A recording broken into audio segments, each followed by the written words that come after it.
Now, the Subway Final Word. A lot of good players here, and yeah, obviously it's a top team. In Florida, we weren't thinking about the playoffs, and that changed here pretty quickly for me.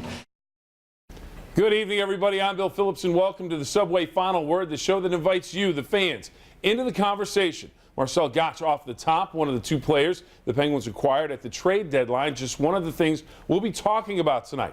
Remember, you can get your opinion on TV right here every Sunday night by commenting on our topics on Twitter and Facebook with the hashtag Final Word. And let's get started by introducing you to tonight's panelists, afternoon host at 105.9 The X, Mark Madden. And from the Tribune Review, we welcome Dejan Kovacevic and Chris Adamski. And tonight's big topics, the Penguins and whether they're still in good shape to challenge for the Stanley Cup. We'll talk about the Steelers' move that still have to be made, the Pirates, and some questions about free agency signing at pitcher. And we'll talk about Pitt and whether they belong in the NCAA tournament. We start with hockey. After the trade deadline, are the Penguins still in position to win the Stanley Cup? We begin with Mr. Madden. Mark? The Penguins got a couple decent players and got some forward depth when they got Gottsch and Stempniak at the deadline. But they made a fatal error when they didn't get a better wing than Stempniak or Brian Gibbons to play on the Crosby-Kunitz line. As Mr. Adamski wrote in the Trib, Crosby's even-strength production, Kunitz's even-strength production has dropped since Dupuis got hurt and dropped appreciably, over 20% for each. A big test is coming up. The Flyers, home and home next weekend.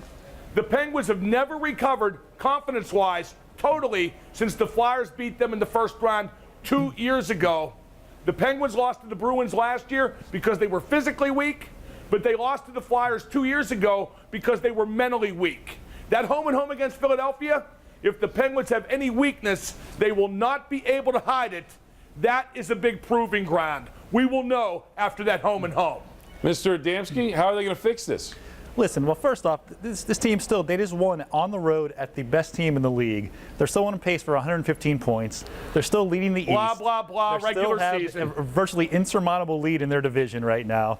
If you look at all that. However, I will say this, Mark, they've only won 2 games in regulation since January. Now, I know the Olympic break, and that's sort of misleading and everything, but we're now in a matter of people watching at home, 20 minutes from the mid-March, March 10th, and they've only won 2 games in regulation since January, and both of them were against last-place teams, Nashville and Buffalo. So, you know, that being said, yes, there's holes in this team right now. The eye test doesn't look too good with this team, but there's warts all up and down all the rest of the league at every spot.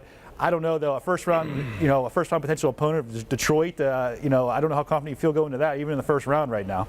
Dan? There's a danger in putting all of your eggs in one basket at the trading deadline, and I don't think there's any doubt at this point that that's what Ray Shero did in trying to get Ryan Kessler from Vancouver. He waited and he waited and he waited. He knew that Vancouver's ownership was having some kind of problems with the deal, but he still hung on. In the meantime, other players fell to other teams. Mark described the Penguins needing a right winger for Sidney Crosby. Yes, absolutely. That had to happen. There had to be a plan B. There had to be a plan C. And they needed to execute one of those in the meantime. Watching Matt Molson go to Minnesota for a song has got to be pretty tough for a Penguins fan to take. Can they compete? Yeah, the Eastern Conference just isn't all that great. Let's face it. I mean, Boston is one team, maybe the Flyers, if they can solidify their goaltending down the stretch. The Penguins should be that team if their best players play the way they can down the stretch, but there's a lot of question marks, none bigger than what to do with that first-line right winger. I hope everyone understands what's at stake, because if the Penguins go out before the Stanley Cup final, a whole bunch of people gots to go. They gots to go. Well, they won't, though, Mark. You know that. Oh, really? Think the coach will be back next year? I wouldn't be surprised at all. Well, if they lose before the Stanley Cup final, one of us will be back next year, me or the coach. Glad you mentioned the Flyers, too. Thank you very much. We're going to move along. We'll be back to the Penguins a little bit later. A reminder to keep the comments coming. You can find us on Twitter at WPXI Final Word, on Facebook at The Final Word. We have this thought on the topic we just talked about. How can the Pens be Cup favorites? Everybody is pretending the last 4 years of Fleury playoff failures didn't happen. Right, because it was just Fleury, another Twitter jabroni. Thanks for the comment. Keep them coming. We're staying with the Penguins for our second topic tonight. And this one's about the fact that they still don't have that big-time replacement for Pascal Dupuis. Should the Penguins look to play Crosby and Malkin together more on the same line? Chris, you get the first word. Quite frankly, I'd rather go the other way. If anything, it sort of encourages it to have Malkin play on a line with Crosby because now you have an extra center in Marcel Gottsch. I'd rather go the other way and start double shifting, either alternating between Malkin and Crosby to play with the fourth line, so you have them out there more often. Listen, these are your two best players, the two of the best players in the world, arguably the two best players in the world.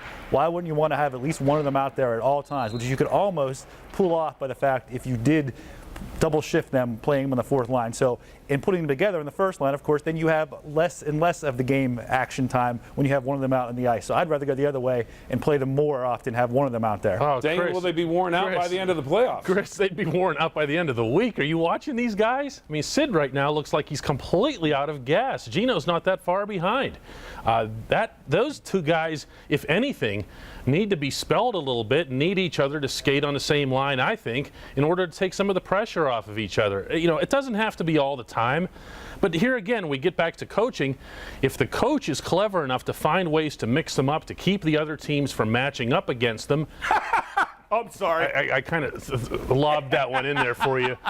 You know, if that can happen, if you can find a way to keep the other team guessing as to when they'll be out there together, you know, I think that'd be a dynamite move. The Penguins don't need a ton of goals to win.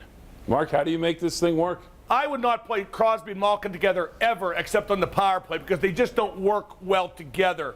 Sid is north-south, Gino is east-west. My plan B would be Sutter on right wing with Crosby and Kunitz.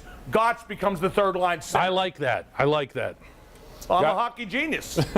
A super genius in general. I think Sutter would do fine up there. All right, gentlemen, thank you very much. We've got a lot more to talk about, including the futures of Lamar Woodley and Ike Taylor and whether the Steelers should cut them. Jordan says, at least Woodley. He's too injury prone, and it's time to give Worlds a shot. The panel weighs in when the Subway Final Word continues.